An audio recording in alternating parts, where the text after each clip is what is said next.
the Super Bowl in America costs $6 million. And I think it's unbelievably underpriced because 100 million people will watch your commercial. About a couple years ago, I realized what I'd been talking about was underpriced attention, meaning the reason I'm so passionate about LinkedIn now, but didn't say a word about it 6 years ago, is the organic reach on a LinkedIn post for a business right now is meaningful because LinkedIn has so much attention on it, yet not as much content and ads on it yet. This is what always happens. You're able to get some organic reach when you post.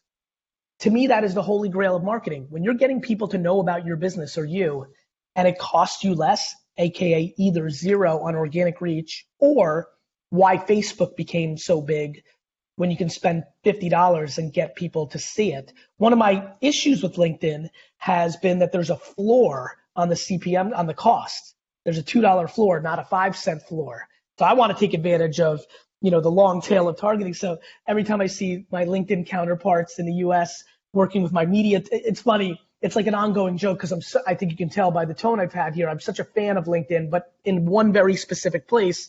And I understand why you do it because it's a lack of inventory. So it allows you to create a floor. I understand. But I still like to razz. And every time I walk by a meeting with my media team and the LinkedIn team, I pop my head in. I'm like, have you lowered the floor? And it's become almost this like little meme joke. But that's how I see it, which is for certain things, I do not believe paying $2 per CPM is the right thing. And that's why we are very tactical on LinkedIn. In other arenas, paying $70 CPMs is the right thing. And we're only paying $13 because there's not that much spend against that narrow thing. And that would be an example of me saying, wow, LinkedIn's remarkable. I'm only paying $13 CPMs here to reach this executive class. That's an incredible deal for this company. I'd have to pay, and then when you amortize conversion, I might be paying $13 CPMs, but it might cost me $1,000 to get a customer, whereas it will cost me way more on Facebook or Twitter or YouTube to get that same customer because LinkedIn has so much data around people and their professional career. That's why LinkedIn is an underpriced medium for me. Its media product, its ad product has the capabilities of being better than anything else in the world on very specific planning.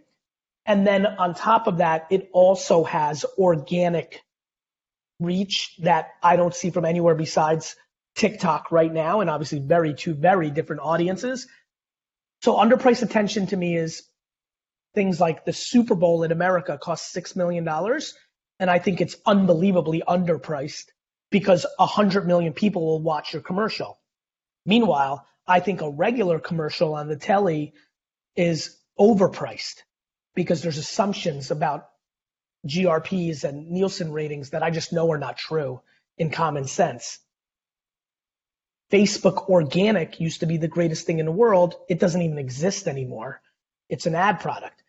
Running the ads on Facebook as we do, and we to the tune of hundreds of millions of dollars, there's a lot of ways to make it underpriced. It's by doing contextual creative at scale and doing 80 different media spends instead of one. There's ways to make it overpriced on LinkedIn, YouTube, Facebook, where you just do one video and you just try to reach everybody 18 to 55. So I spend my life being religious around where's the nook and cranny that allows me to pay 5 cents that is really worth 20 cents on business in a minefield where there's a lot of places you can spend 20 cents and only get 5 cents value. That's what I mean by underpriced attention.